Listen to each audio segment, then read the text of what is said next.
mudhillalah. Allah asyhadu alla ilaha illallah wahdahu la syarikalah wa asyhadu anna Muhammadan abduhu wa rasuluh. Allahumma shalli wa sallim wa barik ala sayyidina Muhammad wa ala ali sayyidina Muhammad wa ala alihi washabihi ajmain amma ba'du. Mohon maaf. Suaranya habis konser nih. Tes. Prolin mana Prolin? Prolin udah dibawa semua sama Bapak Kek. Nggak disisain satu biji pun. Kasian.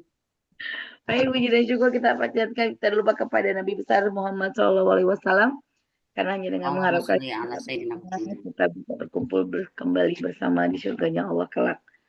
Tafadhol, mohon maaf teman-teman atas keterlambatannya. Silakan Bentar, ini kenapa ini hilang layarnya nih? Bentar. hilang layarnya. Mana dia? Zoom aku mana? Zoom aku. Oh, ini dia. Baik, auzubillahi minasyaitonirrajim. Bismillahirrahmanirrahim. Assalamualaikum warahmatullahi wabarakatuh. Waalaikumsalam warahmatullahi wabarakatuh. Alhamdulillahirabbil alamin wa bihi nasta'in ala umuri dunya waddin wa ala alihi wa sahbihi ajma'in. Allahumma afini fi badani, Allahumma afini fi sam'i, Allahumma afini fi basari.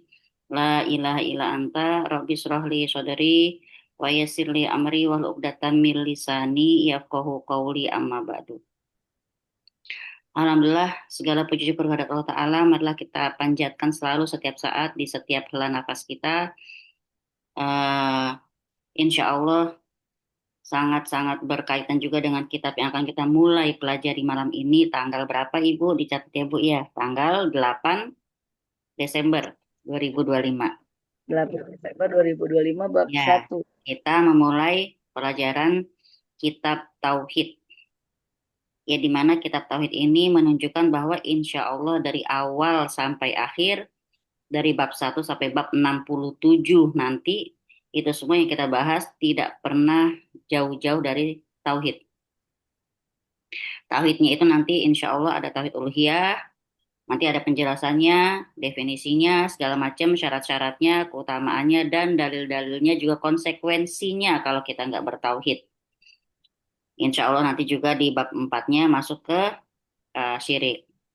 Nah, sekarang sebelum sampai kepada pembahasan tauhid kita, bab 1, biasanya kalau di kitab tauhid ini Winda udah tahu, kita ngupas judul aja bisa sehalaman. Gitu Bu Winda? Benar. Jadi sebelum ke isi, kita kupas judul dulu. Di sini judulnya tauhid, hakikat, dan kedudukannya. Nah, teman-teman boleh tulis di bukunya tauhid dulu ya, tauhid. Nah, apa sih maksudnya tauhid itu gitu ya? Tauhid. Nanti saya tulisin Arabnya di grup. Tauhid itu masdar dari wahada yuwahidu tauhidan.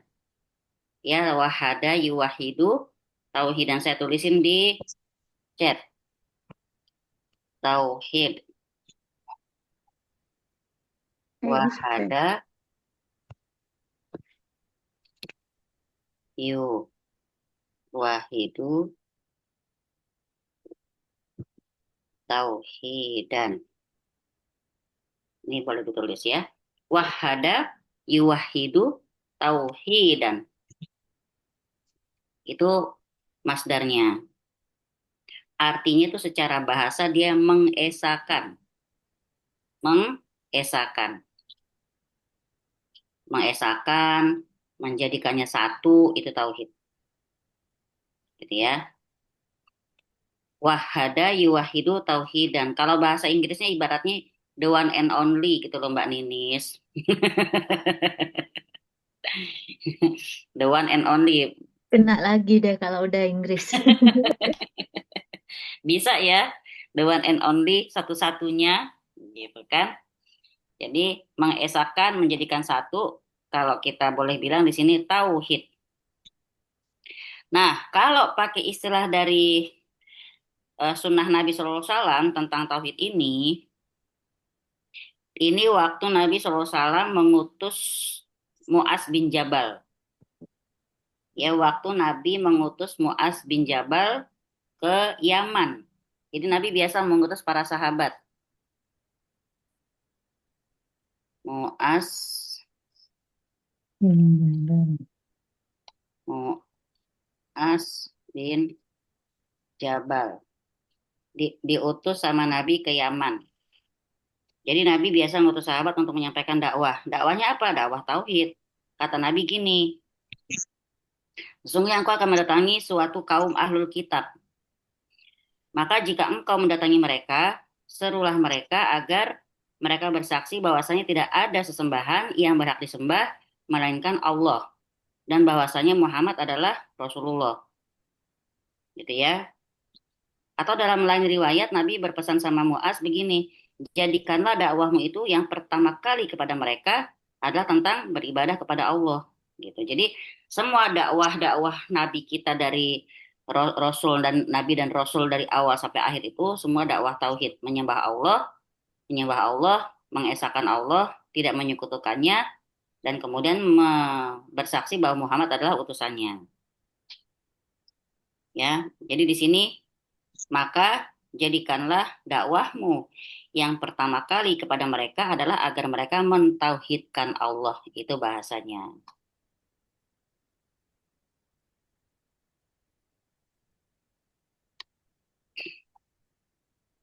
Ini masih tentang tauhid, belum keisi. Ini ada cerita. Ini udah saya sampaikan di kelas, tapi ini alhamdulillah juga ada lagi dalam penjelasannya di sini. Disimak baik-baik teman-teman yang baru hadir. Alhamdulillah, jazakumullah khair, Siti Mutmainah, Febri, Betty, Rika, Barini, Henny, Mbak Mirna, salam kenal, Mbak Abdiah, Yusnia, Silviana ke Podang deket loh. Saya kemarin ke Podang. Mungkin bukunya nanti digosen ya Mbak Yusnia. Kemudian Mbak Rini, Mbak Rika, Mbak Nurul, Mbak Diana, dan Mbak Ninis Listasari. Admin kok usah disebut. Coba tetap begini ya sampai bab 67. Tetap begini ya teman-teman, jangan berkurang. Amin ya Allah. Kalau bisa bertambah, amin. Biasa dong, amin Alun. Nah, teman-teman Biar simak ya semangat cerita nih. ini ya. Teman-teman simak cerita ini. Di sini kita akan merasa betapa pentingnya tauhid, betapa pentingnya punya ilmu. Kalau orang punya ilmu, dia bisa nego sama Allah Ta'ala. Kalau orang punya ilmu, punya tauhid, dia selamat insya Allah di akhirat nanti. Walaupun amalnya dikit, atau bahkan mungkin minim sama sekali. Sesungguhnya ada seorang laki-laki yang tidak mengamalkan kebaikan sama sekali, kecuali tauhid. Ketika dia akan meninggal, dia berkata kepada keluarganya, nanti kalau aku wafat, ambil jasadku, lalu bakar, sampai hangus, kata dia. Lalu girislah aku sampai jadi debu. Jadi kalau udah angus, tulang-tulang itu dihancurin juga, diulek, digiris lagi, dibakar lagi sampai hangus. Kalau udah angus, udah debu semua, udah nggak ada sisanya, maka tebarkanlah aku di laut, di hari di mana angin bertiup kencang. Jadi biar nebar dia ke seluruh penjuru. Kalau kita Kelas tangkap tauhid. maksudnya sih Kelas orang ini. tauhid. Maka mereka pun melakukannya. Ketika laki-laki itu meninggal, dibakar, sampai nggak ada sisa sama sekali, tinggal tulang-tulang pun dihancurkan, digiris, lalu sampai jadi debu semuanya, ditebar ke lautan, di mana angin sedang bertiup kencang. Tiba-tiba dia langsung berada dalam genggaman Allah. Dia bingung kan? Dalam kondisi utuh. Lalu Allah berkata kepadanya, apa yang mendorong kamu melakukan hal itu? Kata Allah gitu. Kata hamba tadi, karena aku takut kepadamu ya Rasul. Ya Allah, aku takut kepadamu ya Allah. Takut kenapa? Ya karena engkau kan yang menciptakan aku. Aku nggak punya kebaikan sama sekali. Aku takut menghadapmu. Aku takut sama azabmu gitu. Tahu nggak apa yang terjadi? Allah Ta'ala mengampuni dia. Allah Ta'ala mengampuni dia. Jadi di sini teman-teman buat yang mungkin baru hijrah, buat yang mungkin merasa amalnya dikit banget, belum sebanyak teman-teman yang duluan hijrah, merasa masih minim ilmu, tidak usah sedih. Ini lihat nih, orang ini karena tauhidnya mantap, Allah Ta'ala ampuni dia dan pasti masuk surga kalau diampuni sama Allah. Hadis ini sahih. Ya, nanti saya kasih ke grup. Hadis ini sahih. Sahih itu maksudnya apa? Hadis ini kuat. nggak diragukan lagi. Kalau teman-teman sampaikan kepada yang lain, nggak akan ada yang bisa menyangkal. Karena hadis ini kuat, diriwayatkan dari Imam Ahmad, ya, dari Ibnu Mas'ud, juga dari Abu Hurairah. Nah, kemudian ada lagi Al-As bin Wa'il di zaman jahiliyah pernah bernazar untuk menyembelih 100 onta. Dan putranya Hisham bin Al-As menyembelih bagiannya 50 onta. Amr bin Al-As bertanya kepada Rasulullah tentang hal ini. Dia boleh nggak nyembelih 50 ekor? Dia maksudnya nazar itu 100. Tapi mungkin pada saatnya dia nggak mampu. 50 anaknya bantuin. Nah, dia berarti tinggal 50 lagi. Kan enteng kan? Tapi dia nanya sama Rasulullah, salah nggak nih cara dia? Sedangkan dulu dia nazarnya 100. Maka Nabi berkata, adapun ayahmu, ya, jadi ini yang bertanya Amr bin Al-As padahal ya. Nah, di sini Nabi menoleh kepada Al-As. Adapun ayahmu yaitu Al-As bin Wa'il, kalau seandainya dia berikrar dengan tauhid, lalu engkau berpuasa dan bersedekah atas namanya, maka akan sangat bermanfaat baginya. Arti di sini teman-teman, kalau pengen bikin amalan yang mantap, yang banyak pahalanya, bukan pakai hitung-hitungan kita, bukan pakai matematika kita.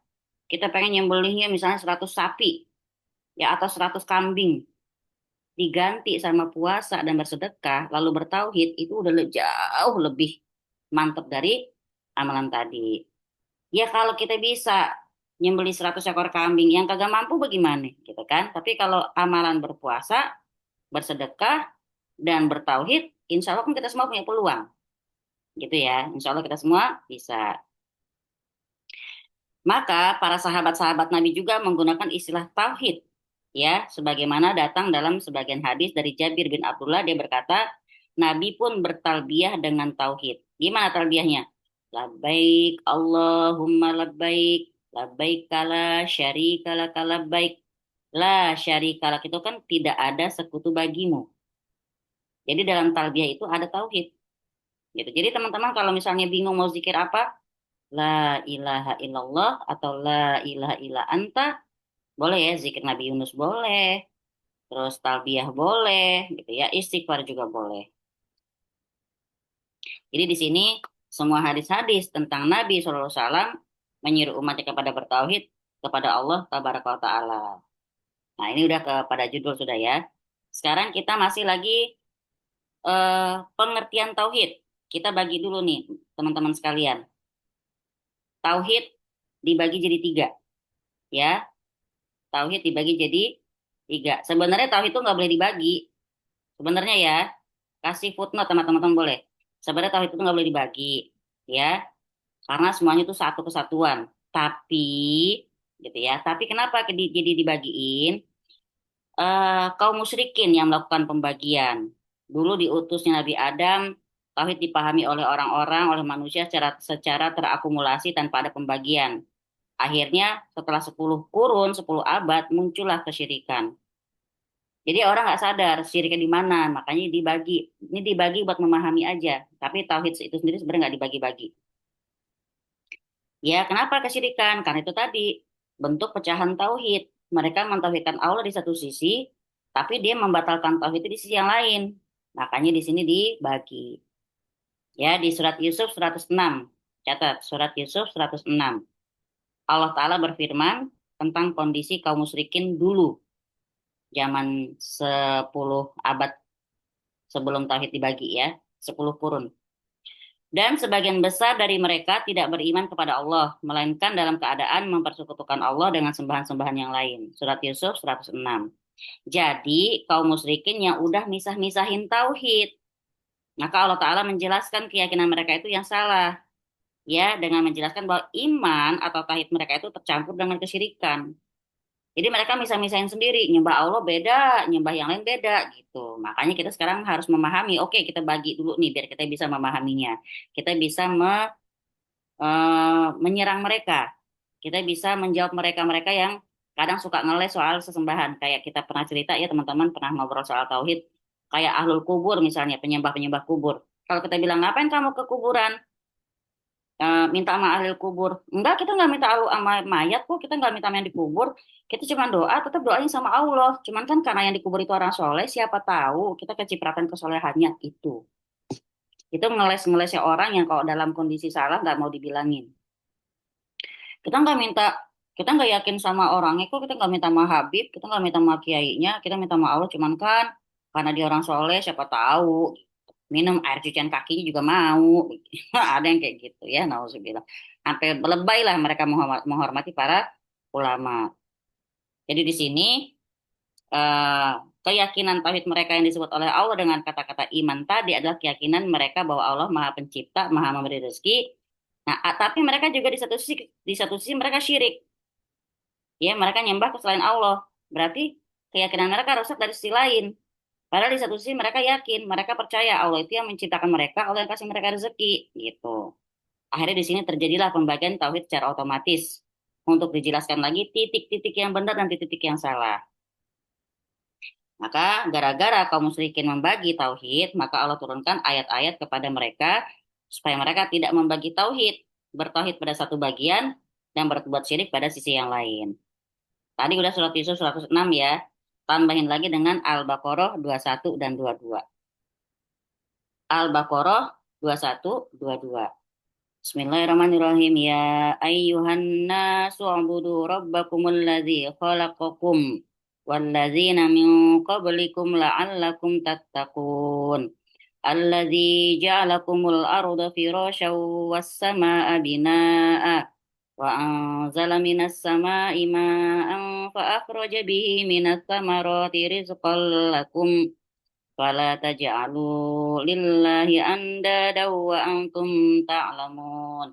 Andada. Catat ya. Kalau bisa punya Quran sendiri yang bisa teman-teman stabiloin.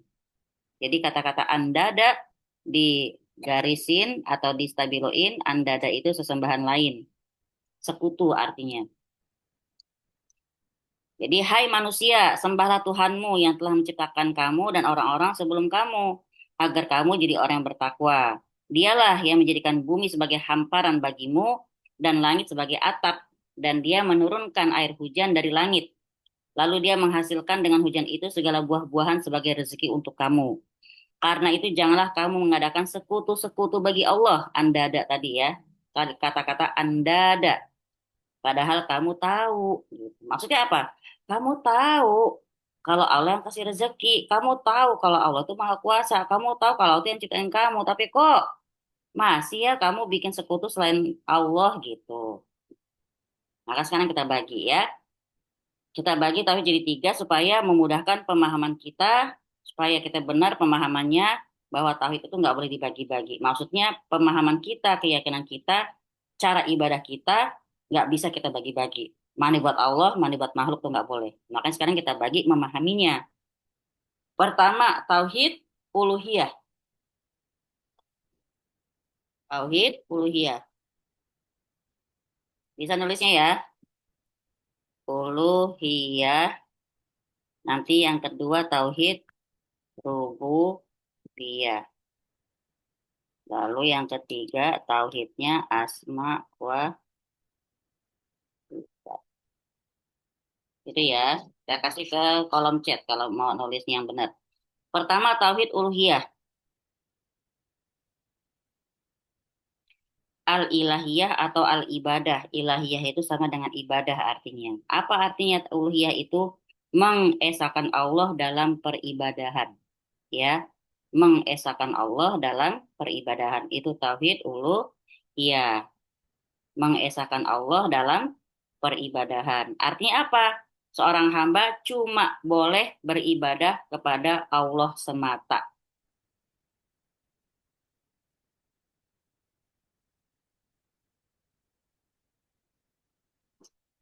Ya, tauhid uluhiyah itu berkaitan dengan af'alul abdun, perbuatan hamba.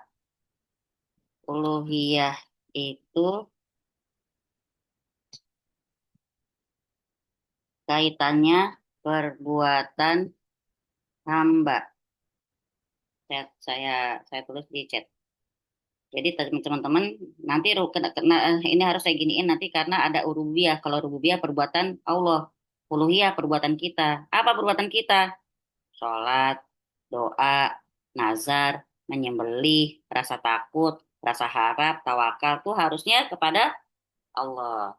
Ya, tauhid uluhiyah itu lebih merujuk atau berkaitan kepada perbuatan hamba.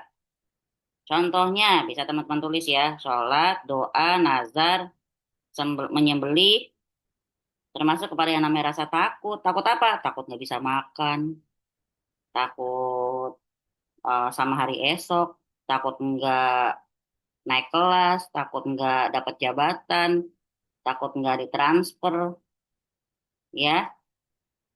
Apalagi sama roja berharap, berharap, eh, berharap biar kita bahagia, berharap hidup kita tenang, berharap supaya kita lebih kuat menghadapi ujian tuh ngarep sama Allah. Ngarep nggak boleh sama makhluk. Tawakal dan lain-lain. Tawakal juga harus sama Allah. Pokoknya segala sesuatu peribadahan, kalau udah dalam koridor ibadah, dia harus untuk Allah, bukan untuk yang lain. Itu tauhid uluhiyah. Sekarang tauhid rububiyah. Tauhid rububiyah. Tauhid rububiyah itu porosnya tiga. Tauhid rububiyah porosnya ada tiga. Ini harus teman-teman pahami karena sampai bab 67 ntar itu tetap keluar terus. Nanti saya akan tanya terus ke teman-teman. Ada berapa tauhid? Atau saya bilang ini masuk ke tauhid apa? Rububiyah atau uluhiyah? Begitu. Ya, saya kan suka ngasih surprise. Jadi harus siap. Iya Mbak Ninis. Mbak Ninis, iya deh gue lagi. Pokoknya yang saya panggil yang kelihatan di kamera, yang nggak kelihatan di kamera merasa aman ya. Ntar saya panggil loh. Oke, tauhid rububiyah itu porosnya tiga. Apalin. Satu apa porosnya? Penciptaan.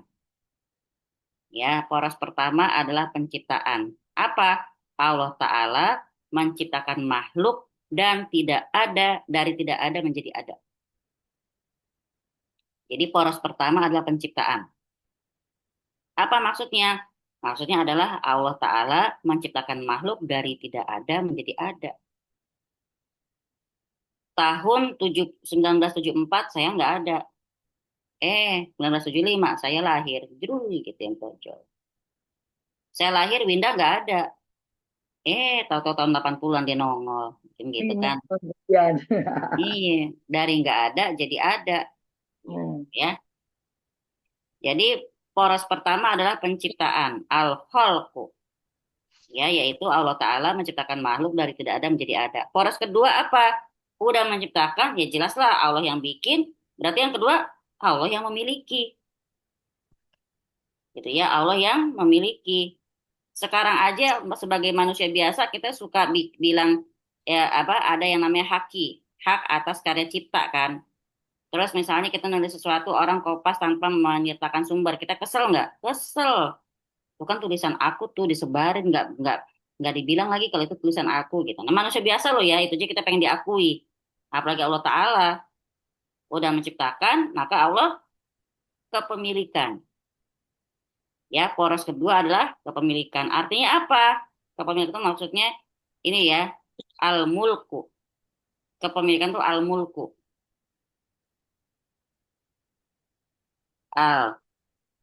Al-khalqu,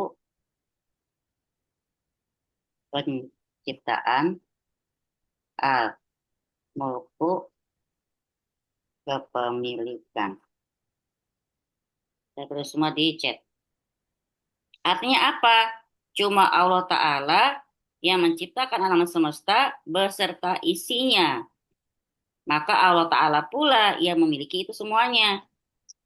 Ada yang berani ngaku-ngaku gitu. Sungai Kapuas milik dia. Enggak boleh. Ya Indonesia milik kita. Enggak boleh tuh ya. Ya. Kepemilikan maksudnya apa? Karena Allah Ta'ala yang menciptakan alam semesta dan isinya. Berarti Allah Ta'ala juga yang memiliki alam semesta dan isinya. Poros ketiga. Poros ketiga. At-tadbiru. At-tadbiru.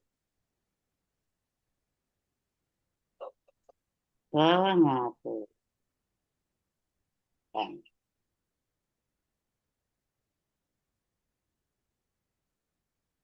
Ada yang bisa jelasin coba? At-tadbiru, pengaturan. Kira-kira gimana menjelaskannya? Ayo, teman-teman baru. Boleh. Mbak Dila, boleh. Mbak Yusnia, Mbak Nurul, Mbak Mirna. Saya nggak mau nanya yang lama. Yang lama udah gugup duluan tuh. Mbak Ninis, Yang lama kira-kira juga, gimana Mbak Ninis? yang Atau lama juga Mbak boleh. Abdiah?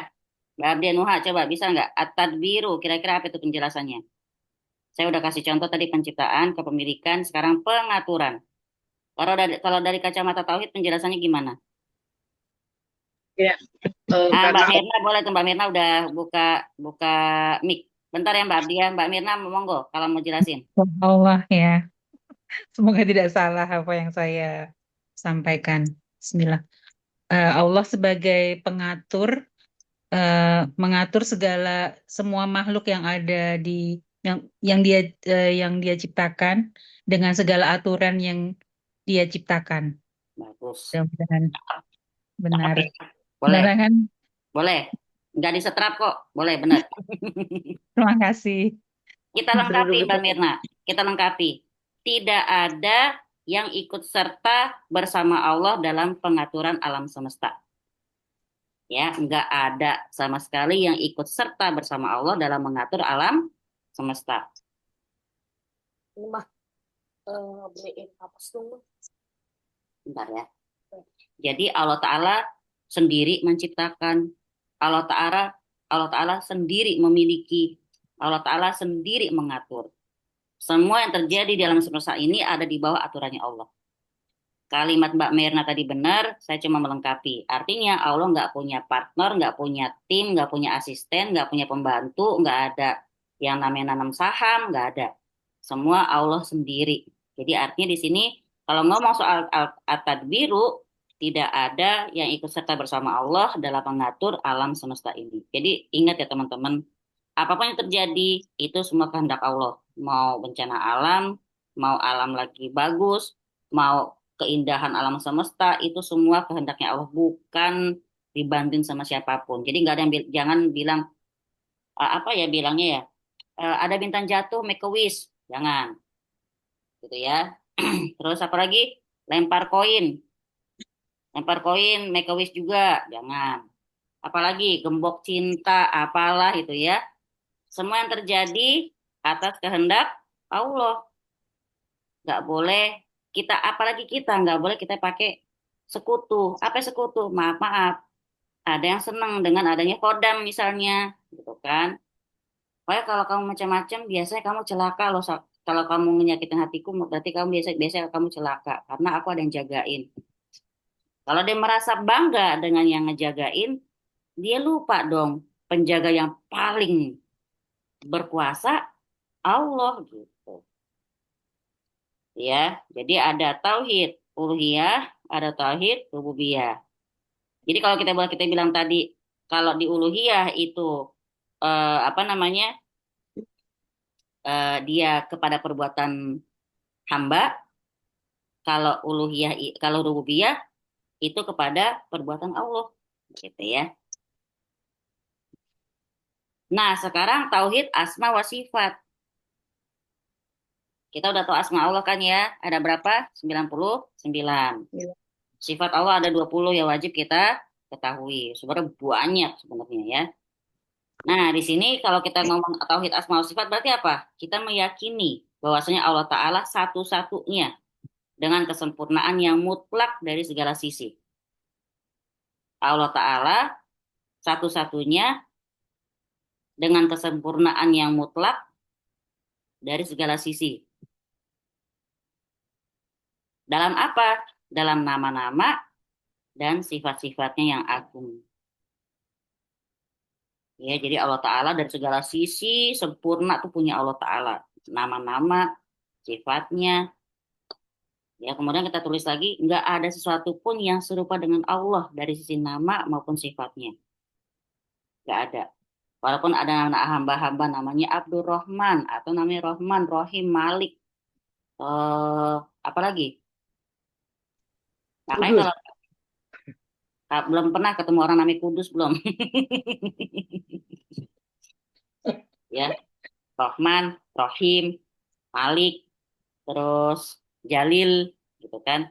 Sebenarnya kalau ngasih nama-nama Allah kepada manusia harus pakai diawali dengan Abdul. Jadi Abdurrahman, Abdurrahim, Abdul Malik gitu.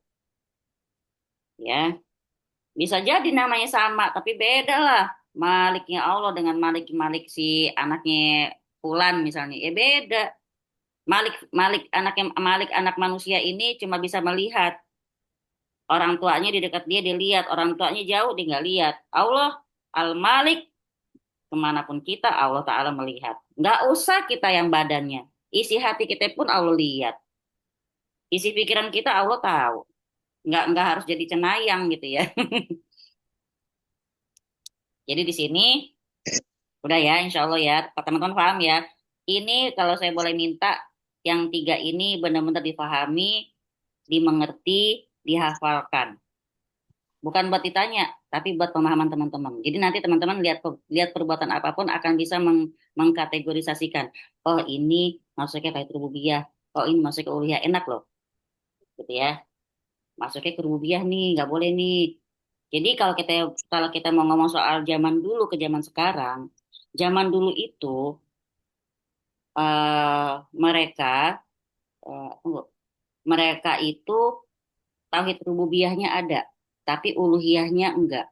Contohnya apa? Fir'aun. Fir'aun tahu bukan dia yang bikin langit dan bumi. Dia mengakui bukan dia yang bikin. Dia selalu bilang Tuhannya Musa gitu kan. Saking gengsinya nggak mau bilang Allah, tapi dia tahu emang bukan dia gitu yang bikin semesta ini. Artinya apa? Di uluhiyah mengakui Allah sebagai yang satu-satu diibadahi dia nggak mau. Tapi rububiyah dia tahu. Artinya dia tahu kalau ada yang menciptakan alam semesta ini, gitu ya, bukan dia.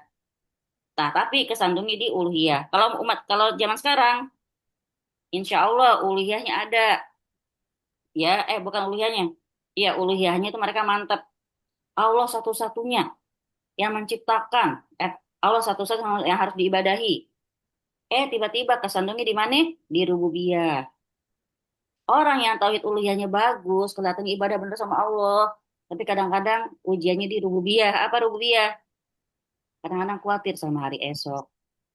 Terus kadang-kadang bertanya, ya Rob sampai kapan ujian ini? Ya Rob kok saya sih yang sakit? Ya Rob kok begini sih? Gitu ya. Capek. Kalau ngomong capek sih capek. Boleh ngomong capek. Capek ya Allah, sakit ya Allah boleh. Tapi nggak boleh bilang ya Allah kok saya gitu ya. Apalagi kalau di rububiyah, kesandungnya kita di rububiyah itu tadi banyak yang masih khawatir dengan rezeki. Banyak yang masih khawatir dengan syafaat manusia.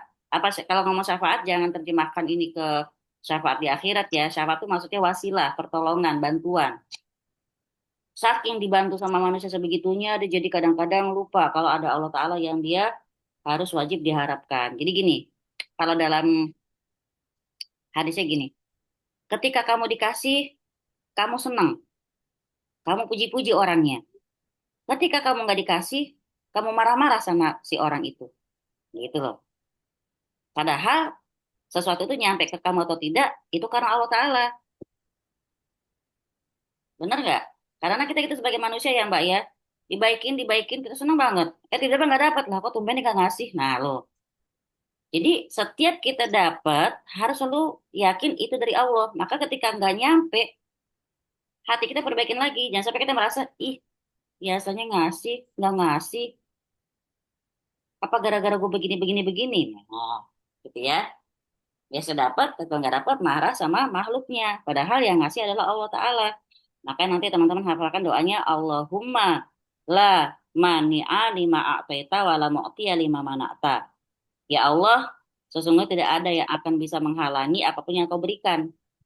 Dan nggak ada yang bisa memberikan apapun yang kau halangi.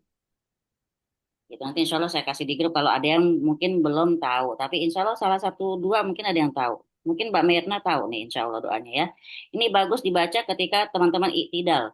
Sami Allahu liman hamidah. Rabbana walakal hamd. mil ussamawati wal ardi wa ma min syai'in ba'du. Doa lagi, Allahumma la mani'a lima a'taita wa la mu'tiya lima mana'ta wa la yanfa'u dzal jaddi minkal jadd. Cakep banget. Di ruku pun boleh banyak minta. Jadi minta tuh nggak harus pas sujud. Pas saat ruku minta yang banyak. Tapi saya ragu sama yang lagi sakit pinggang. Ntar mintanya banyak-banyak, pinggangnya berasa encok. Itu itu kalau doa itu misalnya habis doa ruku, habis itu baru minta banyak-banyak Iya, doa itu pakai doa bahasa Indonesia atau pakai pakai doa-doa yang dapat dari Quran. Kalau pakai bahasa Indonesia dalam hati. Biar oh. sholatnya tidak batal. Ya, balik lagi ke tauhid lagi. Jadi tauhid rububiyah dan tauhid asma wa sifat itu berkaitan dengan zat Allah. Yang harus kita yakini bahwa Allah Ta'ala Maha Esa dalam rububiyahnya dan asma wa sifatnya. Ingat ya, rububiyah, asma wa sifat itu berkaitan dengan zat Allah yang harus kita yakini bahwa memang cuma Allah Ta'ala dalam rububiyah dan asma sifatnya itu yang memang cuma Allah yang bisa, yang punya, yang berhak, yang memang Allah Ta'ala mengilmui hal tersebut. Maka kita harus belajar juga, harus punya ilmunya biar kita yakin sama hal tersebut. Kenapa disuruh yakin? Rububiyah itu luas, luas banget rububiyah. Ntar ada orang bilang, kamu nggak cocok kerja di situ. Ntar kamu banyak sialnya. Kamu harusnya kepikiran tuh bisa-bisa. Nauzubillah gitu ya. Sekarang kalau tauhid uluhiyah kaitannya dengan perbuatan kita. Jadi kita cuma boleh ibadah hanya kepada Allah. Karena apa? Karena cuma Allah satu-satunya yang berhak disembah, berhak diibadahi dalam rububiyah dan asma wa sifat. Maka itu tadi dibagilah tauhid ini ya. Tauhid uluhiyah, rububiyah, asma wa sifat. Maka dalam kitab ini nih, kitab tauhid, insya Allah kita akan fokus kepada tauhid uluhiyah, tauhid peribadahan. Teman-teman yang udah punya buku nanti bisa lihat ya. Nanti kalau udah nyampe juga nih, lihat di sini tulisannya pemurnian ibadah kepada Allah. Pemurnian. Maksudnya apa? Kita semua pasti ibadah. Insya Allah saya yakin kita semua pasti ibadah. Dalam doa, dalam sholat, sedekah, zikir, ya, berkorban. Tapi kalau ibaratnya emas, ada yang murni 24 karat, ada yang 23, ada yang 22, ada yang 18, ada yang imitasi malahan. Jadi tauhid kita itu beda karatnya, beda kadarnya. Ya, dalam ibadah kita juga nggak tahu masuknya kemana. Makanya kita belajar ini dalam rangka apa? Kita bisa terus-menerus memurnikan tauhid kita. Nggak bisa kita bilang saya ngajar, berarti tauhid saya 24 karat, kalau Mbak Ninis baru 18 karat, nggak bisa. Kita nggak pernah tahu, gitu ya. Jadi tidak menentukan tauhid siapa yang lebih murni. Lebih Kenapa? baik ya. Karena al-imanu yazid wa yanqus, iman itu kadang bertambah, kadang berkurang. Hati itu terbolak-balik. Yakin itu kadang suka tergerus dengan kenyataan. Jadi kita ini belajar buat apa? Buat lagi upgrade, lagi kita cas hati kita, lagi kita cas iman kita. Lagi-lagi kita murnikan lagi tauhid kita. Oh, kemarin-kemarin kita udah ragu nih. Ketemu lagi sama kelas ini. Oh iya ya Allah, astagfirullahaladzim ya Allah gitu. Jadi insya Allah ya, kita di kelas ini buat apa? Buat saling semangatin, saling belajar, bukan untuk saling merendahkan, bukan. Tapi niat belajar kita pertama ikhlas karena Allah, kedua apa? Memerangi kebodohan diri sendiri. Itu niat yang benar yang harus kita jaga. Pertama ikhlas karena Allah, kedua biar kita bisa memerangi kebodohan kita sendiri. Sekarang kita lihat lagi, sekarang baru kita ke isi. Tadi baru judul ya teman-teman. Sekarang kita ke isi. Kita lihat di halaman 1. Dikasih surat Az-Zariyat ayat 56. Yang belum dapat buku kayaknya masih banyak ya. Mohon maaf ya. Tapi teman-teman ada Quran kan? Ada pegang HP, boleh sambil buka aplikasi Qurannya. Teman-teman buka surat Az-Zariyat ayat 56. Lalu nanti An-Nahl 36. Surat Az-Zariyat 56, lalu An-Nahl 36. Ini panjang nih, mungkin nih bab 1 aja bisa 2 sesi. Karena nanti ada penjelasan sampai kepada muamalah kita sama manusia. Bab 1 ini. Siapa yang udah ketemu Az-Zariyat 56 boleh dibaca. Siapa yang udah ketemu Az-Zariyat 56 boleh dibaca. A'udzu billahi minasyaitonir rajim. Wa ma khalaqtul jinna wal insa illa liya'budun.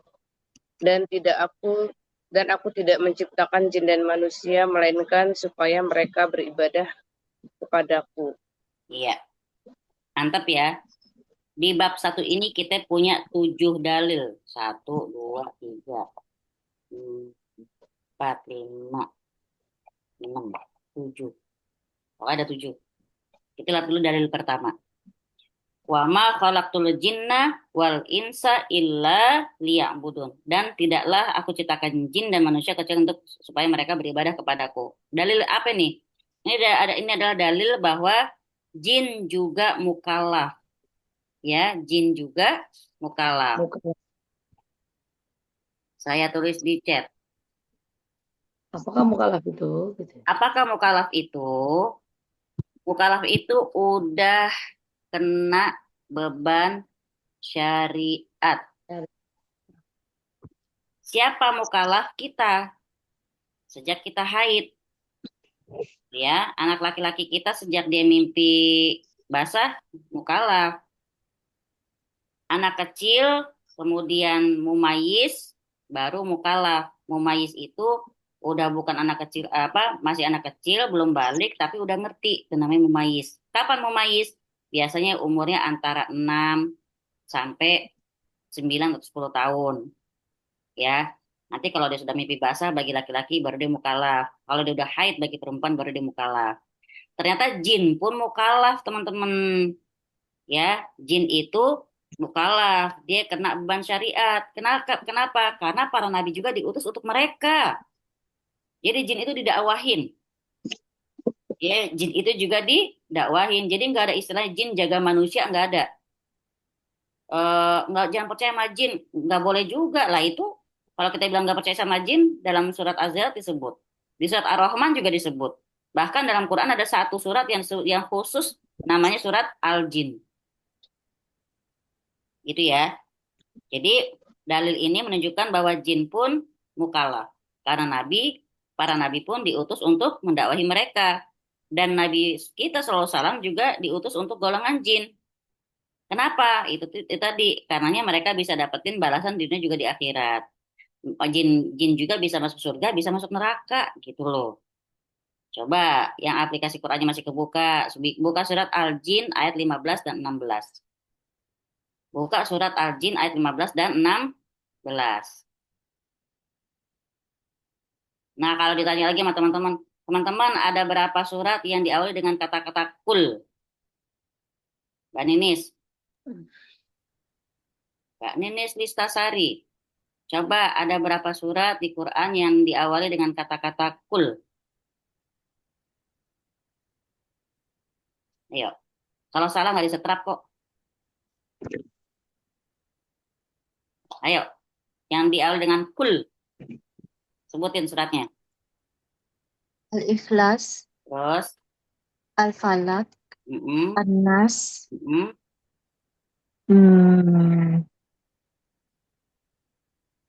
Al-Kafirun. oh ya, Al-Jin. Satu lagi apa? Al-Jin. Iya, surat Al-Jin. Apa awalnya? berarti 5 ya. Ada 5. Nah, yang Al-Jin banyak yang nggak tahu. Qul uhiya ilayya annahu istama'a nafarun minal jinni. Gitu ya.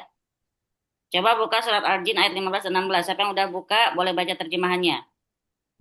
Ada Al-Jin ayat 15. Saya izin itu ya Ustazah, izin off cam. Iya. Adapun orang-orang yang menyimpang dari kebenaran, maka mereka menjadi kayu api bagi neraka jahanam. Al-Jin ayat 16, dan bahwasanya jikalau mereka tetap berjalan lurus di atas jalan itu, yaitu agama Islam, benar-benar kami akan memberi minum kepada mereka air yang segar atau rezeki yang banyak. Baik, jazakillah khair Mbak Fadila. Wa Jadi anti tadi, jazakillah khair. jadi tadi bukan orang-orang itu ya tepatnya ya. Wa ammal qasituna ya fakanu di jahanam. Adapun kaum jin. Jadi orang-orang itu maksudnya untuk kaum jinnya ya, bukan kita manusia. Adapun kaum jin yang menyimpang dari kebenaran, maka mereka menjadi kayu api bagi neraka jahanam. Tapi kalau mereka beriman, mereka bisa dikasih minum dari air yang segar atau rezeki yang banyak. Itu kata Allah Ta'ala, firman Allah dalam surat Al-Jin. Artinya di sini jin juga kalau nyimpang dikasih neraka jahanam, kalau mereka benar dikasih surga. Maka di sini kalau kita boleh ambil apa namanya fadilahnya dari ayat ini, jin itu juga punya macam-macam aliran. Ya, bukan manusia doang. Jin punya macam-macam aliran. Di surat Al-Jin ayat 11-nya, wa anna minas solihuna wa minna duna zalik kunna tara'iqa qidada. Dan sesungguhnya di antara kami, kata jin itu ya, ada orang-orang yang soleh. Dan di antara kami ada pula yang tidak demikian. Adalah kami menempuh jalan yang berbeda-beda. Itu kata jinnya. Jadi mereka itu di antara mereka juga ada yang soleh, ada yang bandel. Gitu ya. Nah, kata Ibnu Katsir dalam tafsirnya, ya dengan sanad yang dari Al-A'mash rahimahullah, beliau pernah bertanya kepada jin. Kata syekhnya gini, Syiah Rafidah gimana di sisi kalian? Dia nanya tentang Syiah. Jin menjawab, itu paling buruk di antara kami. Nah, di manusia aja Syiah Rafidah, nauzubillah ya, nauzubillah. Jangan sampai anak cucu kita kena sama Syiah ini.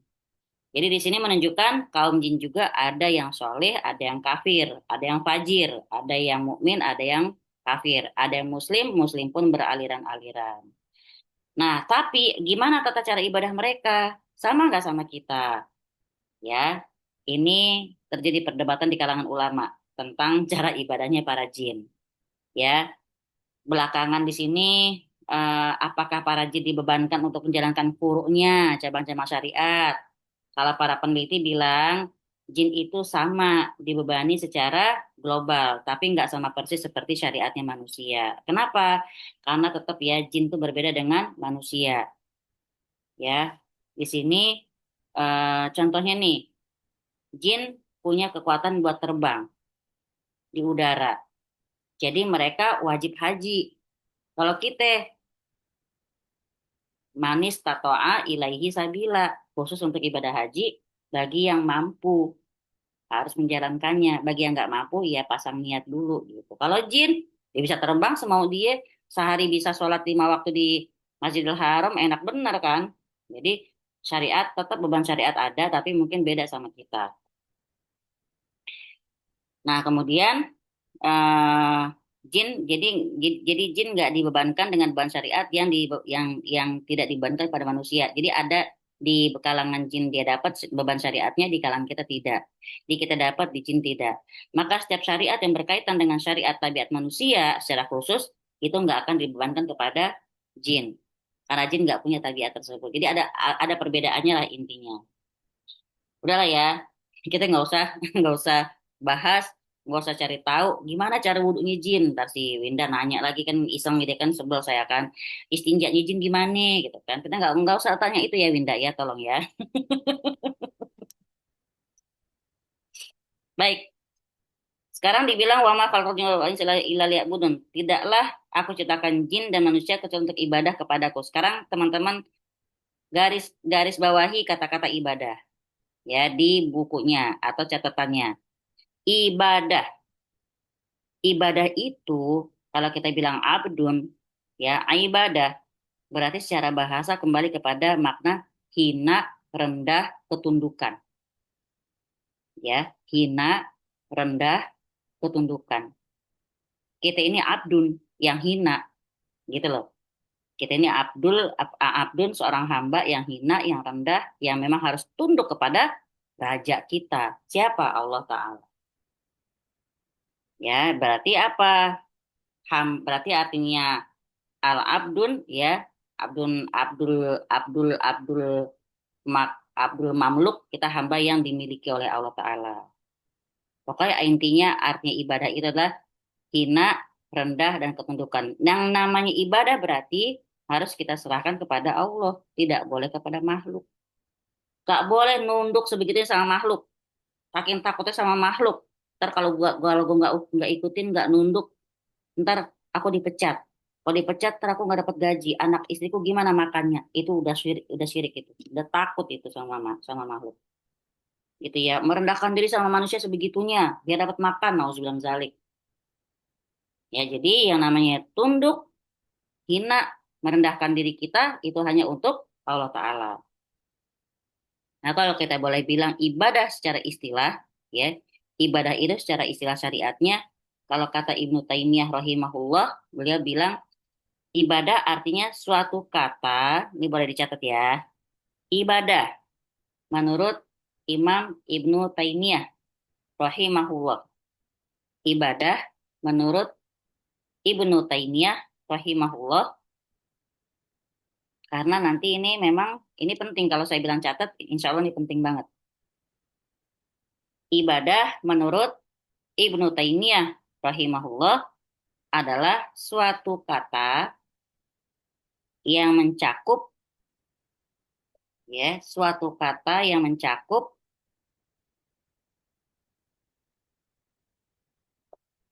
segala perkataan dan perbuatan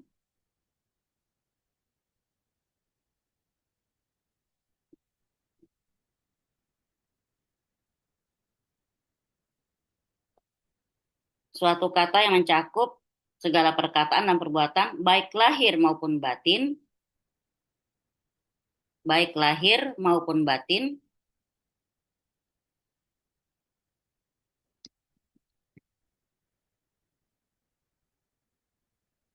yang dicintai dan diridhoi oleh Allah Ta'ala. Yang dicintai dan diridhoi oleh Allah Ta'ala. Majmu' Fatawa 10 149. Dari sini ya. Ini boleh teman-teman catat di bawahnya. Jadi dari kitab Majmu' Fatawa, kata Ibnu Taimiyah rahimahullah bahwa ibadah itu adalah suatu kata yang mencakup segala perkataan dan perbuatan, baik lahir maupun batin, yang dicintai dan diridhoi oleh Allah Ta'ala. Jadi kalau kita ibadah itu, kita kenapa harus selalu cek, benar nggak nih wudhu kita, benar nggak gerakan sholat kita, benar nggak bacaannya. Kenapa? Karena kita bukan cuma sekedar menggugurkan kewajiban kita doang. Tapi biar apa? Biar kita, ibadah kita ini benar-benar dicintai dan Allah ridho gitu. Allah tuh terima ibadah kita. Ya, kalau secara lengkapnya nih nggak perlu dicatat, ibadah adalah kata yang mengumpulkan ketundukan yang sempurna. Puncaknya adalah dengan kecintaan kepada Allah Ta'ala yang sempurna juga. Maka kecintaan yang kosong dari ketundukan, jadi cuman cinta, nggak pakai tunduk. Banyak orang begitu nggak? Pokoknya aku tuh Allah itu maha penyayang, aku tahu banget. Pokoknya Allah tuh maha pengampun, Allah tuh maha pemaaf. Tapi nggak pernah sholat. Bilang Allah tuh bla bla bla bla, tapi nggak pakai jilbab, gitu ya. Kenapa? Berarti nggak tunduk. Kenapa? Kita bukan ngomong masalah solihah dan gak solihah. Iya dia lo paling solihah. Enggak, maaf. Di Quran udah jelas. Kita harus menutup aurat kita. Berarti kalau ada orang nggak mau nutup auratnya, tapi ngomong tentang Allah, dia cuma cinta tapi nggak tunduk. Gitu. Allah mintanya apa? Tunduk. Cinta tuh entar. Lahir dari ketundukan cinta itu. Gitu. Kalau itu beda sama samina wa ta'na ya.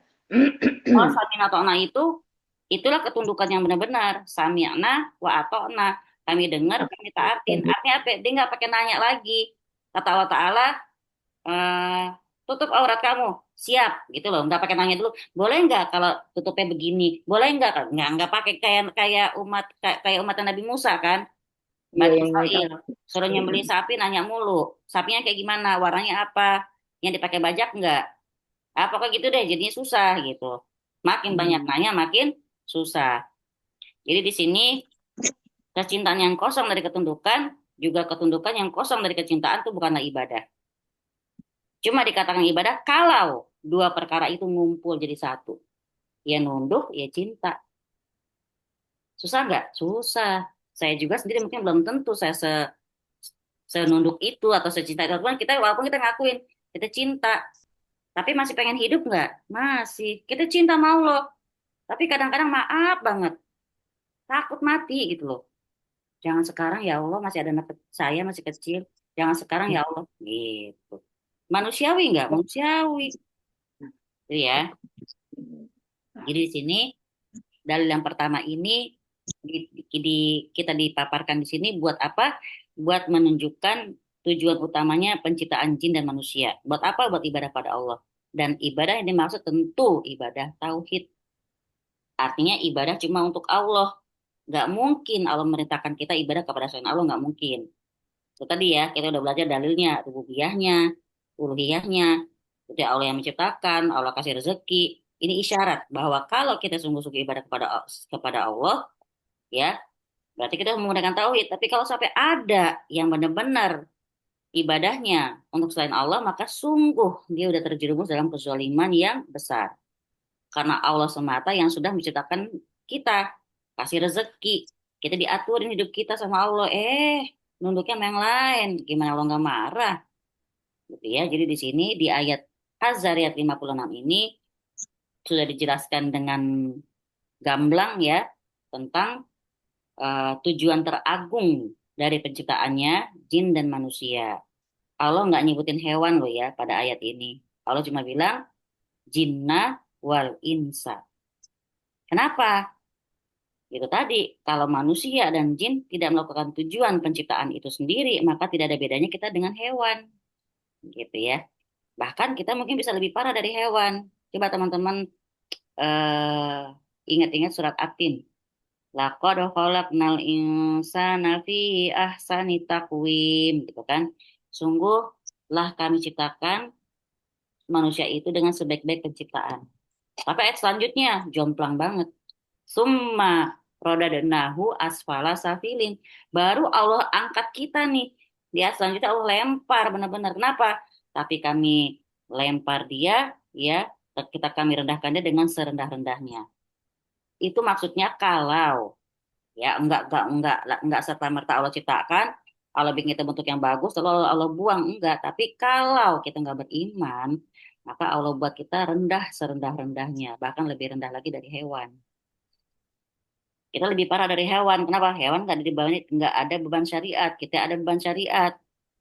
Ya, kita punya tanggung jawab di akhirat nanti. Makanya orang kafir kalau lihat hewan-hewan ternak di akhirat di kisos itu jadi tanah, maka waktu itu orang kafir bilang, kata orang kafir gini, ya laitani kuntu turoba annaba etatuluh. Jadi di akhirat nanti hewan-hewan itu tetap ada kisosnya ya. Kisos itu apa?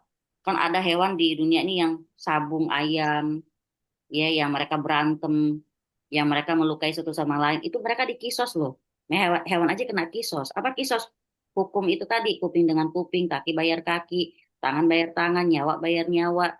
Udah selesai hukuman kisos itu dilaksanakan, baru hewan-hewan itu dijadikan tanah semua sama Allah. Selesai. Nah kita bukan cuma ngadepin kisos, hisab segala macam, timbangan. Nanti ada sirat juga, ada pengadilan Allah juga. Baru ntar antara surga atau neraka, nauzubillah gitu kan. Maka kita harus benar-benar hati-hati dengan hidup kita. Kita harus tahu tujuan Allah ciptain kita adalah untuk ibadah. Selesai. Bukan berarti kita harus sholat ngaji saja tiap hari. Bukan. Ibadah itu Al-Baqarah ayat 177. Coba dibuka. Mbak Ninis. Atau Mbak Mirna. Atau Mbak Yusnia. Coba buka. Surat Al-Baqarah ayat 177. Al-Baqarah 177. Mbak Mirna, coba. Saya senang deh sama suaranya tadi. Coba dibuka Al-Baqarah 177. Mbak Mirna, lokasi di mana ya? Dekat rumah aku. Oh, tetangga kamu. Bojongsari. Ibu Bojongsari. Seru ya, Mbak. Jadi kita sudah kirim-kiriman doa dan kitab tauhid. Mbak Mirna, apakah masih di depan laptop? Jangan-jangan lagi melakukan sesuatu barangkali. Oke deh. Tadi yang nyuruh ngapain deh? Al-Baqarah 177 siapa yang udah buka? Siapa aja terserah boleh. Al-Baqarah 177. Ayo Mbak Ninis, monggo. Kebajikan itu betul ya itu ya, Ustazah. Iya. Kebajikan itu bukanlah menghadapkan wajahmu ke arah timur dan ke barat, tetapi kebajikan itu ialah kebajikan orang yang beriman kepada Allah, hari akhir, malaikat-malaikat, kitab-kitab, dan nabi-nabi, dan memberikan harta yang dicintainya kepada kerabat, anak yatim, orang-orang miskin, orang-orang yang dalam perjalanan atau musafir, peminta-minta, dan untuk memerdekakan hamba sahaya yang melaksanakan sholat dan menunaikan zakat, orang-orang yang menepati janji apabila berjanji, dan orang yang sabar dalam kemelaratan, penderitaan, dan pada masa peperangan. Mereka itulah orang-orang yang benar, dan mereka itulah orang-orang yang bertakwa. Masya Allah ya. Laisal birro antuwallu ujuhakum kibalul masyriqi wal maghrib. Bukanlah kebajikan itu cuma ngadepin wajahmu ke timur dan ke barat saja. Artinya Mbak, bukan cuma sholat saja. Jadi kebajikan itu apa? Jangan ditutup ya. Tadi terjemahannya jangan ditutup. Apa tadi? Pertama, iman kepada Allah. Nah, ngupas iman aja nggak selesai. Bener nggak, Win? Iman pada Allah, nabinya, kitabnya, malaikatnya kan. Lalu apa setelah rukun iman? Memberi makan orang miskin, coba tuh pertama kali disebutin. Berarti untuk teman-teman yang suka bersedekah, ngasih makan orang miskin, peminta-minta loh ya, nggak usah ditanyain lagi ntar. Gimana kalau kita ngasih ternyata dia bohong, dia nggak semiskin itu, terserah. Dia datang kepada kita dalam wujud peminta-minta, kita lagi ada, kita ngasih, selesai. Pahala kita nyampe kepada Allah Ta'ala. Nggak usah lagi kita bahas, apakah benar dia membutuhkannya. Gitu ya. Apalagi tadi Mbak di situ, membantu kerabat. Itu Allah rinciin loh. Artinya banyak peluang kebaikan yang bisa kita lakukan. Bukan cuma sholat. Orang ada sholat, ngaji. Tapi ke orang lain dia jahat, dia zolim, kata-katanya kasar, menyakiti. Itu neraka, kata Rasulullah SAW. Ya Rasulullah, ada tetanggaku perempuan. Sholatnya banyak, ngaji terus. Tapi lisannya selalu menyakiti tetangganya. Itu gimana ya Rasulullah? Dia di neraka, kata Rasulullah. Artinya kita nggak usah kepedean dengan ibadah kita kepada Allah Ta'ala kalau interaksi kita sama manusia masih banyak buruknya. Jadi ibadah itu ke atas ya ke samping. Kepada Allah Ta'ala, kepada sesama. Gitu ya. Karena orang salah kaprahnya begitu. Yang penting gue sholat aja mengaji, bodo amat sama yang lain. Dia nggak mau tahu apakah kerabatnya lagi butuh, apakah gimana. Ada orang sholat ngaji, tapi pelitnya bukan main, misalnya. Ya, ada orang sedekahnya jor-joran, tapi nggak sholat, salah juga. Jadi berarti semua itu satu kesatuan. Sudah sholat, sudah iman pada Allah, segala macam, baru kepada manusia. Imani dulu itu Allah, ya, malaikatnya, nabinya, kitabnya, segala macam, kodok kodar, hari kiamat. Nah, kalau kita paham rukun iman, insya Allah akan membuat kita makin baik pada sesama. Gitu. Sekarang kita lihat di dalil yang kedua. Walaqad ba'asna fi kulli ummatin rasulan an ya'budullaha wajtanibut tagut. Dan sungguh kami telah mengutus rasul pada tiap-tiap umat untuk menyerukan sembahlah Allah dan jauhilah tagut. Nah, ini nih. Ini ngeri ini. Ya, berarti Allah Ta'ala sudah, kalau ada kata-kata laqad, ya, sudah kesungguhan, statement. Ya, bahwa Allah Ta'ala telah mengutus Rasul pada tiap-tiap umat.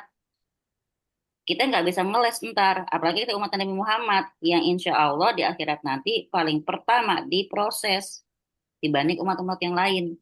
Selesai sampai udah keruan umat Nabi Muhammad di surga, udah yang masuk neraka sudah selesai urusannya dari hisab, timbangan segala macam, baru umat yang lain. Masya Allah. Itu ya, di sini sembahlah Allah saja dan jauhilah tagut. Ini penjelas buat dalil yang pertama. Ya, kalau dalil pertama udah jelas, ibadah itu tujuan penciptaan kita sama jin. Nah, di dalil yang kedua ini menjelaskan bahwa ibadah yang dimaksud adalah ibadah yang disertai dengan meninggalkan tagut. Jadi Allah sebut lawannya. Kalau ibadah sama Allah, tinggalin tagut. Apa tagut? Tagut itu segala sesuatu yang diagung-agungkan, yang disembah, yang dipuja selain Allah. Itu arti tagut. Teman-teman yang belum ada buku bisa buka surat An-Nahl 36. Surat An-Nahl 36, di situ terjemahnya, dan sungguh kami telah mengutus Rasul pada tiap-tiap umat untuk menyerukan sembahlah Allah saja dan jauhilah Taugut. Nah, Taugut ini harus kita catat. Apa Taugut? Segala sesuatu yang diagung-agungkan, disembah, dipuja-puja, ditaati, dipatuhi, ya, entah itu batu, manusia atau setan, pokoknya segala sesuatu selain Allah Ta'ala. Ya, bisa batu, bisa manusia, bisa setan, bisa pohon. Apalagi HP. Sholatnya jadi mulur-mulur gara-gara HP. Habis uduk, cek WA bentar kata dia bentar.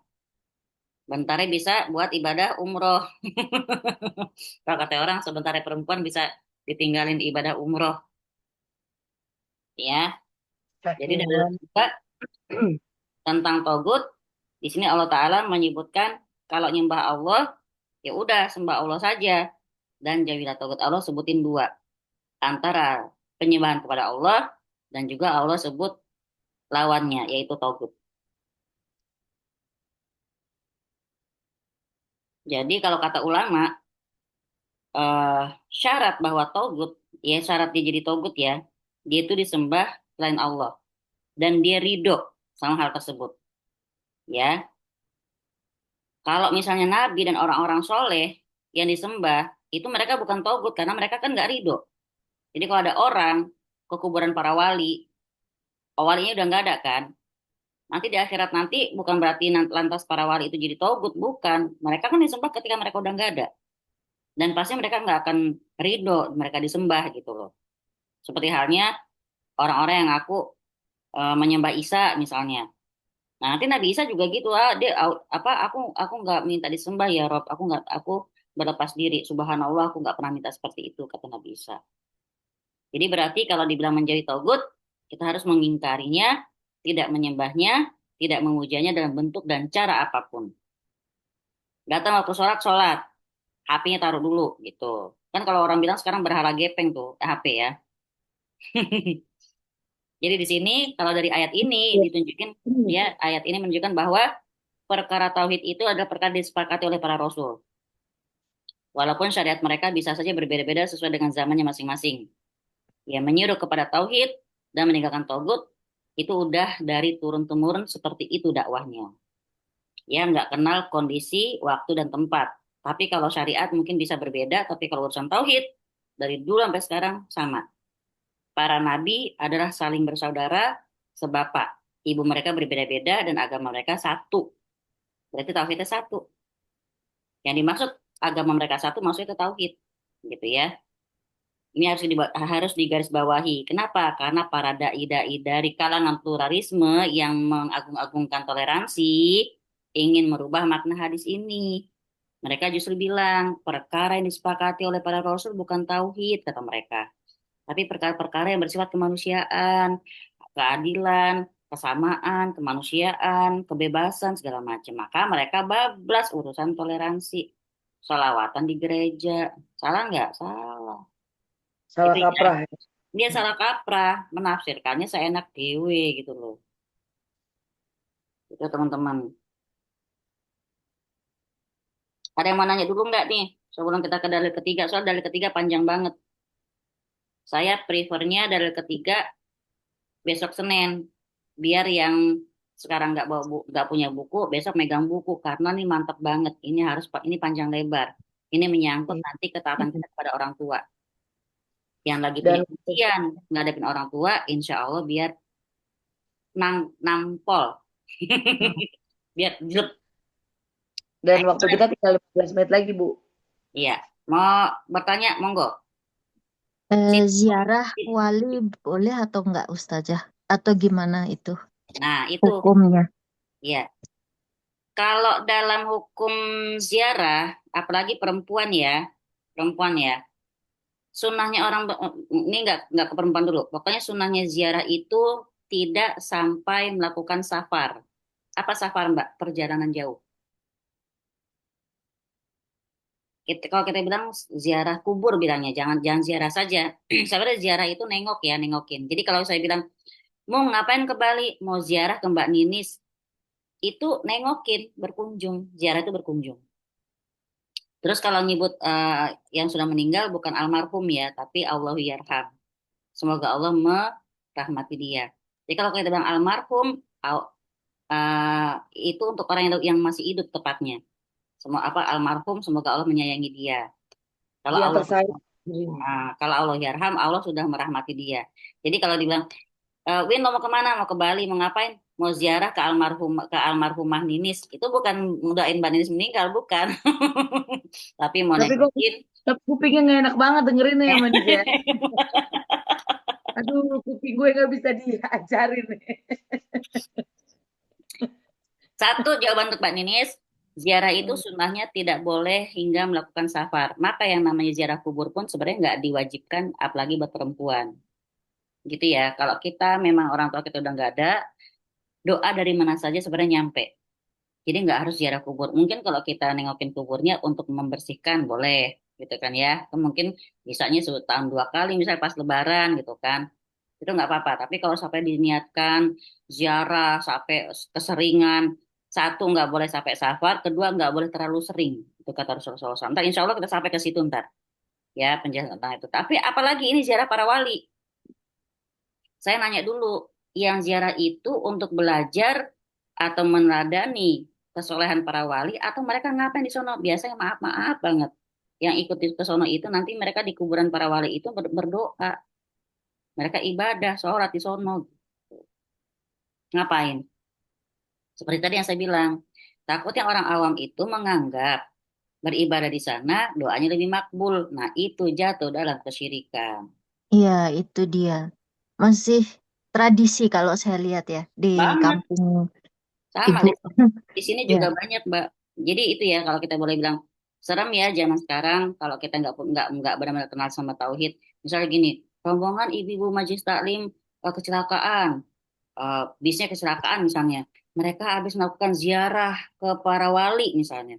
Orang kalau awam bilang apa? Ih, masya Allah, habis apa bahasanya mereka syahid karena habis Wali. ziarah ke wali. Kalau dalam tauhid ngapain mereka ziarah ke wali? Kalau di antara Iya, mereka habis berdoa di sono kan malah meninggal dalam kesyirikan kan gitu. Jadi itu iya. ya, makanya benar-benar tauhid itu penting banget untuk kita pahami, untuk kita pelajari biar sesuatu itu nggak cuman pakai sekedar sekadar kata kita kan doa sama Allah tetap. Kita kan kayak gitu. Makanya paling susah ngasih tahu aduh orang yang ngeri sekali ya. ngeri Karena saya banget nggak tahu ini, saya nggak tahu bener. gitu ya. Jadi insya Allah Mbak umpama nih misalnya orang tua kita udah nggak ada, terus kuburannya jauh, misalnya Mbak Ninis di luar negeri misalnya, terus dibela-belain misalnya harus ke makamnya untuk doain segala macam, enggak harus, gitu ya. Apa yang paling bermanfaat buat orang apa keluarga kita yang udah nggak ada, yang kalau kita pengen biar nambah pahala buat mereka, sedekah atas nama mereka, itu hadis sahih, gitu ya, hadis sahih. Jadi itu tadi ya lagi-lagi alhamdulillah pertanyaan Mbak Ninis insya Allah nanti kita masuk ke sana pelopor kaum pelopor penyembah kubur itu adalah kaumnya Nabi Nuh. Nah itu awal itu tadi menyembah kuburannya orang-orang soleh. Jadi nggak ada orang nggak soleh. Sejarahnya orang-orang soleh semua. Apalagi itu tadi makanya sekarang bentuknya apa Wali Songo kan. Ziarah ke makam Sunan Ampel. Saya pernah ke Masjid Sunan Ampel. Masjid kan kalau nggak salah jarak ke sononya lagi tuh makamnya ya. Saya lihat Iya. di masjidnya rame, di makamnya juga rame. Gitu loh. Di makam saya ada yang sholat juga pakai gamis putih pula gitu. Ngapain sholat di sana ada masjid tuh di sini gitu. Tuh ya, nauzubillah. Maka dibilang syirik itu kezaliman yang sangat nyata. Kenapa zolim? Ntar kita bahas. Tanya lagi monggo, silakan. Ada yang nanya lagi? Ini si Timot Palina belum saya panggil nih. Ini Mut ya? Iya, iya. Mut, apa kabar Mut? Manggilnya pelan-pelan. Pelan-pelan. Mut, apa kabar Mut? Mut, Mood Badiana. mana? Siti mood mana? Aneh panggil keras saya kagak denger dia bagaimana sudah pelan-pelan. Oh, no, baru nongol. Nah, Baru ada mau hitung Mut. 5 4 3 2 1 gitu. Dia lagi touch up dulu mau open Nggak cam. kedengeran. Ingat Oke, ya, di kelas ini kalau dipanggil 5, 4, 3, 2, 1 nggak dengar keluar. Asik banget. syukurin. Ya Allah. Ya Allah, ya Allah. Bercanda. Wah, Mbak Diana live duluan. Oke, monggo Mbak Diana. Fi amanillah. Ini lagi buka tanya jawab soalnya. Ayo siapa yang mau nanya nggak ada lagi. Kalau nggak ada lagi saya Kalau terusin nih. ngeliat Winda kayaknya gimana Jadinya mendingan ditutup dulu. Oh iya, nggak usah Winda, nggak usah, tutup aja Mbak, tutup. Berasa bener-bener tutup sama dia. Saya lagi Ustazah, Monggo, tanya Mbak. lagi. Monggo. Tadi yang membahas tauhid uluhiyahnya bagus, tapi rububiyahnya kepleset. Itu Nah, kalau misalnya kita jengkel dengan orang yang punya hutang sama kita, artinya itu masih kepleset ya. Kita enggak, nggak itu wajar. Itu wajar kan kita yang menghutangi ya, kita menghutangi. Terus dia punya hutang. Biasanya yang bikin jengkel apa? Dia sengaja tidak bayar gitu kan. Dan atau dia tidak ada kabar. Nah, umpama dia ada kabar, maaf belum bisa bulan ini. Saya maaf, saya mulai dari janji, tapi pasti akan saya bayar. Kira-kira marah nggak? Enggak kan? Pasti nggak jengkel. Yang bikin jengkel biasanya entah dia hilang kabar, lantas nomor kita diblokir gitu kan, katanya belum bisa bayar. Itu tadi jalan-jalan ke luar negeri, ya Allah. Sepatutnya dia ke luar negeri dibayarin, Mbak, gitu kan. Iya benar. Ini masalah hutang itu selama dia belum bayar, selama itu pula kita dapat pahala kayak menghutangi terus sejumlah yang kita hutangi. Masya Allah. Makanya ujiannya apa Mbak? Itu tadi ujiannya jengkel. Karena setan nggak pengen kita dapat pahala. Ya, setan Jadi nggak pengen belajar ikhlas ya Ustazah. itu. Sesungguhnya Allah Ridho ya. sesungguhnya Allah merahmati orang yang memudahkan dalam menjual, memudahkan dalam membeli, dan memudahkan dalam memberikan piutang. Memberikan hutang. Jadi artinya ketika orang yang belum dapat bayar bilang nggak apa-apa seluangnya aja. Udah, tapi hati pelongin. Jangan sampai kita itu tadi pasti setan nggak akan rela kita ikhlas. Ingat ya, Banget. Masih. setan nggak akan mau. Nih, ngapain lo ikhlas? Udah dia mulai pakai tutup aurat, udah dimulai jaga ibadahnya. Sekarang ngiklasin hutang pula. Oh tidak bisa, kata setan gitu. Harus aku plesetin dari sisi yang ini. Gitu. Jadi ingat ya, insya Allah kita harus paham musuh kita adalah setan. Innahu lakum aduwwum mubin. Balkis, lagi ngapain sayang? Besok dia mau datang loh, besok mau kemana loh. Masya Allah. Saya panik. Ingat ya Balkis ya, jangan ke kuburan wali ya. Besok dia mau datang besok ke Mandar. Alhamdulillah. Besok ketemu sama Balkis dong. Besok mau ke sana. Alhamdulillah. Umi tunggu ya. Ya. Oke deh. Semangat terus buat Balkis. Itu anak gadisnya Ibu Mima, Mbak Ninis, Barokallahu fiha, Masya Allah. Udah kuliah kan ya? Masya Allah. Iya sudah kenal dulu masih iya. unyu masih kecil-kecil pas Dulu ketemu. ketemu Ninis masih kecil. Iya. Aneh lupa Mbak Ninis sama Bu Mima Bestian lupa aneh. Aneh baru mau ngenalin. Baik teman-teman, alhamdulillah jazakumullah khairan kasiron. Kenapa saya tunda menjelaskan dalil yang ketiga? Karena dalil yang ketiga ini panjang.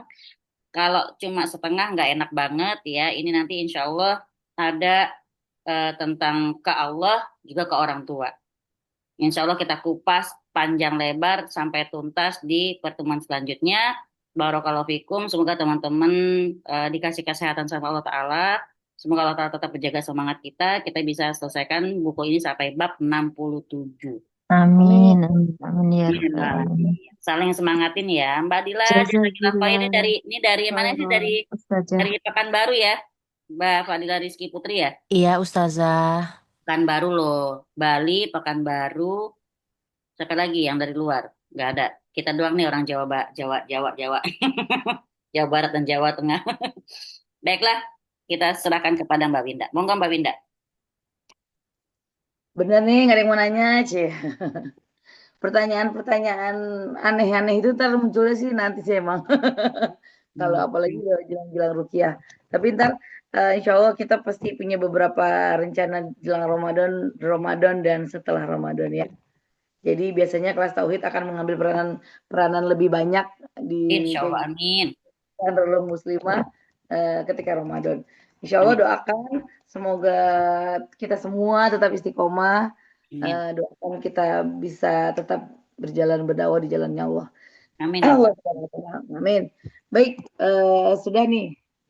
Semuanya nggak ada yang mau tanya ya? Oke. Masih pada gini, masih pada oh ternyata tauhid begini gitu ya. Gimana Mbak Ninis? Berat nggak Mbak Ninis? Saya mau nanya Udah Boleh. sebentar. Saya lagi tanya Mbak Ninis. Gimana Mbak Ninis? Berat nggak tauhid? Buka kamera. Iya, berat. Berat kan? Serius. Makanya kadang kita lucu-lucuin biar nggak ngantuk begitu. Monggo Mbak Nurul nanya, silakan. Bismillahirrahmanirrahim. Assalamualaikum Umi. Ini kan ada yang poros apa yang tauhid rububiyah ya, yang at-tadbiru, Allah Maha mengatur itu semua hal. Kalau sedikit boleh saya akhirnya, maksudnya gini, supaya kita lebih tenang jalanin hidup, berarti kan sebenarnya karena Allah udah ngatur apapun itu takdir baik atau takdir buruk, ya kita tinggal berarti kan belajar untuk ketika ada ujian kita ikhlas, tabah, tenang kayak gitu ya ya. Terus ketika dikasih nikmat yang kita bersyukur. Kalau kita berkutat dilatih mental kita itu terus, betul nggak sih gitu ya supaya kita makin makin istiqomah gitu di jalannya Allah. Benar nggak sih kalau sebenarnya kayak inti hidup itu ya karena semua hal sudah diatur sama Allah, ya sudah diikuti aja. Ya tugas kita usaha, doa, terus ya kayak gini kita nambah ilmu. Bener nggak sih gitu ya ya? Itu cakep Muaranya banget. pada akhirnya seperti itu ya. Salah nggak kalau punya prinsip seperti itu gitu ya? Bukan pasrah ya, tapi berserah gitu. Iya, Ya karena kita udah usaha apa, tapi apapun itu kan, misal ketika kita diuji melalui orang lain yang contoh menyakiti kita, tapi kan kalau kita tarik lagi, ya itu kan emang skenarionya Allah begitu. Mereka tuh hanya pemerannya aja, tapi sutradaranya semuanya kan Allah punya gitu. Nah ketika kita udah bisa menyadari sampai di titik itu, betul nggak sih Betul banget. Jadi iya. Betul banget. Jadi kita rasa lebih tenang gitu kayak ya. Dan memang tenang itu berarti tawakal. Itu betul banget Mbak Nurul, dan itu perkataan Imam Hasan. Jadi gini, yang Mbak Nurul paparkan ini tentang biar tenang gitu kan, ya udahlah, yang penting ya udah ikutin aja aturan Allah, yang penting kita udah ikhtiar. Dan kalau kita udah tahu ada aturan Allah udah mengatur, kita pasti tenang. Itu persis perkataan Imam Hasan Al-Basri. Apa kata beliau? Aku tahu rezekiku tidak akan diambil oleh orang lain. Oleh karena itulah hatiku merasa tenang. Kata Imam Hasan. Ada 4 nih. Kedua, aku tahu amalku nggak akan dikerjakan oleh orang lain. Karena itulah aku sibuk beramal soleh. Yang kedua, yang ketiga, aku tahu Allah Ta'ala selalu memperhatikan aku. Karena itulah aku malu kalau Allah melihat aku sedang dalam maksiat. Yang keempat, aku tahu kematian itu sudah menungguku. Karena itulah aku selalu menambah bekal untuk hari pertemuan dengan Allah. Jadi 4 ini yang harus dibikin kita mantep, udah ajak, rezeki kita udah ditutupin, ya kan? Amal kita nggak akan diambil, nggak mungkin orang lain kerjain amal kita. Jadi nggak ada istilah gini Mbak. Kalau orang-orang kadang pernah masih ada yang pemahaman tenang, dosa gue yang tanggung, kagak ada istilah nanggung dosa orang lain, gitu kan? Jadi teruskan dengan perasaan seperti itu Mbak Nurul, itu cakep banget. Semoga istiqomah. Itu penerapan dari Ali Imran ayat 26. Berarti Mbak Nurul lagi praktekin surat Ali Imran ayat 26. Ya qulillahumma malikal mulki tu'til mulka man tasya wa tu'izzu man tasya wa tu'izzu man tasya wa tu'izzu man tasya biyadikal khair. Artinya ketika Allah Ta'ala mengambil kerajaan dari seseorang, atau dikasih kerajaan pada seseorang, atau dikasih kedudukan, atau diambil, atau dihinakan, atau direndahkan, atau dimuliakan, tetap semua yang datang dari Allah itu terbaik. Biyadikal khair, di tangan Allah segala kebaikan. Udah cakep banget Mbak Nurul, dah terusin ya sayang ya. Iya. Ya Baik, rasanya itu memang yang lebih menenangkan Dan memang harus begitu. Berarti Ya, kan Mbak Nurul juga udah buktiin ya ketika punya perasaan ya, seperti itu tenang. betul. Nah, emang harus Sekusut apapun akhirnya ketika kita ingat, oh ya udah sih ya Allah Maha Pengatur gitu. Nah, ya udah. Itu yang terbaik buat kita gitu lah. Betul. Nanti insya Allah kita akan bahas lagi dari sisi tiga Ya. pemahaman nih. Ada. Ini insya Allah perasaan kayak ini udah benar. Nanti setan bisikinnya apa? Pemahaman jadi pemahaman Jabariyah yang dibilang Allah ngatur, siapa Allah mengendalikan. Nah, ngeri apa begitu? Saking Allah mengendalikan, udahlah. Pokoknya gue nggak usah ngapa-ngapain. Iya, jadinya males ya Nah, ya, yes. bahkan dia Dari sisi menganggap itulah dia datang. iya, bahkan dia menganggap dia maksiatun Allah yang gerakin. Nah, nauzubillah gitu kan. Monggo Sama Mbak dia Dina, yang gerakin. silakan. Ya, siap. Jazakumullah Jazakillah khair. khair, Ya. BTW tetangga ente hilang Mbak Mirna sama Mbak Winda. Apaan yang kagak lihat? Kagak ada tuh ya. Set, udah gak ada. Oke. Apaan? Siapa? Baik. Jadi emang kayaknya mereka jam 9 tuh emang juga udah nggak bisa ya kalau udah lewat. Nah, makanya sudah Udah cepet dihentikan. banget ya 19.30. Oke. Baik, jazakumullah khair itu Mbak Nurul pertanyaan penutup tapi oke banget. Insya Allah bikin yang lain jadi tahu kuncinya untuk gimana cara biar tenang. Ya, pokoknya rezeki kita nggak akan pernah diambil oleh orang lain. Hati kita pasti akan tenang. Cuma sendal jepit doang yang ketuker. Iya, ikhlasin aja udah. Yes.